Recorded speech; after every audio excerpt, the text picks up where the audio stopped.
નમસ્કાર, આપ જોઈ રહ્યા છો Spark today news. Karamsad Anand મહાનગરપાલિકાથી માર્ગ મકાન વિભાગ ગાંધારી બનતા સવાલ ઊભા થઈ રહ્યા છે. કરમસદ આણંદ મનપા વિસ્તારમાં મેયરના વોર્ડ વિસ્તારમાંથી પસાર થતા લાંબવેલ ટી પોઈન્ટથી બાકરોલ તરફ જતા રાજ્ય ધોરીમાર્ગ મોતનો માર્ગ બની રહ્યો છે. તેમ છતાંય મનપાથી લઈ માર્ગ મકાન વિભાગ ગાંધારી બન્યું છે. આખા માર્ગ પર ઊભા થયેલ નિયમોના ઉલ્લંઘન કરી જમીન માલિક દ્વારા કરવામાં આવેલ દબાણ છતાં સ્થાનિકો દ્વારા કરવામાં આવતી રજૂઆતના પણ યેનકેન પ્રકારે આ ખાડા કાન કરવામાં આવતા તગડા વહીવટી ખેલ રચાયા હોવાની આશંકા વ્યક્ત કરાઈ છે. સ્થાનિકો દ્વારા તાલુકા સ્વાગત કાર્યક્રમમાં ભાગ લેવા પૂર્વ મળતિયા દ્વારા અરજદારોને ભાગ ન લેવા કરવામાં આવતા દબાણ પાછળ આશય શું છે તે મોટો સવાલ ઉઠી રહ્યો છે. મારું નામ જયેશ જાગનાની છે. હું અત્યારે અહીંયા અંદર મિરાજ પાર્ક જે છે ત્યાં રહી રહ્યો છું અને કુલ અહીંયા ટોટલ 4 સોસાયટીઓ છે જેમાં 750ની પબ્લિક છે.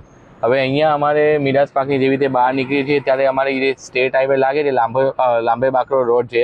હવે અહીંયા છે ને આજે ઇલીગલ જે દબાણ થયેલું છે, જે લાંબા વોલ ઊભી કરી છે, જે ઇલીગલ જે છે, હવે અહીંયાથી નીકળતા અમને એટલી તકલીફ પડી રહી છે કે અહીંયાથી કોઈ વાહન નીકળે તો અમે કઈ રીતે નીકળીએ, શું જજમેન્ટ લઈને નીકળીએ, એનું રિસ્ક કઈ રીતે અમે લોકો લઈ શકીએ છીએ. કેમ કે નાની છોકરી હોય, પ્રેગ્નેન્ટ, અત્યારે મારા ઘરમાં મારી પ્રેગ્નેન્ટ વાઈફ છે, તો અહીંથી નીકળતા અમને ખુદને છે ને અમારા જીવને છે ને જોખમ પડી રહી છે કે અમે કઈ રીતે નીકળીએ. અહીંયા દેખાતું જ નથી કશું આજુબાજુની અંદર. તો રોજે રોજ અમને છે અંદર આવવામાં કે જવાની અંદર એટલી બધી તકલીફ પડી રહી છે.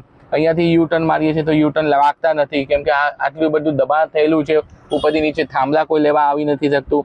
એટલે રોજે એટલી બધી તકલીફ પડી રહી છે કે દિવસમાં તમે 10 વાર નીકળો કે 10 થી 12 વાર તમે નીકળો છો કંઈ કામથી, રાઈટ, તો ભગવાનનું નામ યાદ કરીને જ નીકળવું પડે છે. ઘણી ફેર એવું થાય કે ટમ્પલાન અમારો પાકી ના જાય કેમ કે આની અંદર અમારી સેફટી શું, સેફટીને જોવાવાળું કોઈ છે નહીં. જેવી રીતે અમે લોકો ઘણી બધી કમ્પ્લેન્ટો કરી છે પણ કોઈ જોવાવાળું છે નહીં. એટલે અમારી રહીશો દ્વારા જાણવા મળ્યું છે કે આ વિસ્તારમાં અકસ્માતો બી ઘણા થયા છે અને ઘણા લોકોના મોત બી થયા. હા, એના પહેલા છે ને ઘણી ફેર આ જે થાંભલો દેખાય છે, રાઈટ, આ થાંભલો જે તમે જોવો છો કે અહીંયાથી જેવી રીતે વાહનો જેવી રીતે સ્પીડમાં નીકળી રહ્યા છે તો અહીંયા છે ને અહીંયા 3 થી 4 અકસ્માતો થયેલા છે જેમાં 3 થી 4 જણાએ જીવ ગુમાયેલા છે ઓલરેડી. ત્યારે બી અમે લોકોએ છે ને રજૂઆત કરી લીધી એ ટાઈમે બી કે અહીંયા છે ને આનું કંઈક નિવારણ લાવો, હજુ સુધી નિવારણ આવ્યું નથી. કારણ કે તમે તંત્રમાં રજૂઆત કરેલી છે સ્વાગત કાર્યમાં હા, સ્વાગતની અંદર અમે લોકોએ છે ને 2 વાર અમે લોકો કરી છે, જેમાં એના પહેલા બી કરેલી છે અને એમાં બી અમને અમારું હજુ કશું નિવારણ આવ્યું નથી. હમણાં બી બીજી ફેરે બી કર્યું છે જેની અંદર અમને જાણવા મળ્યું છે કે સ્ટેટ હાઈવેનું જે છે માપ થયેલું છે કે અહીંનું માપની થયેલી નથી. એટલે 12 વારને ડેડલાઇન આપે છે પણ અંદરની જે જાહેર જનતાનો જે રોડ છે એને કોઈ ડેડલાઇન આપી નથી રહ્યા. એટલે આ બંને વચ્ચે તમે જોવા જાઓ ને કે કંઈક ત્યાં છે ને બહુ બધું છે ને કૌભાંડ લાગી રહ્યું છે. કંઈક ને કંઈક ગેપ તો છે.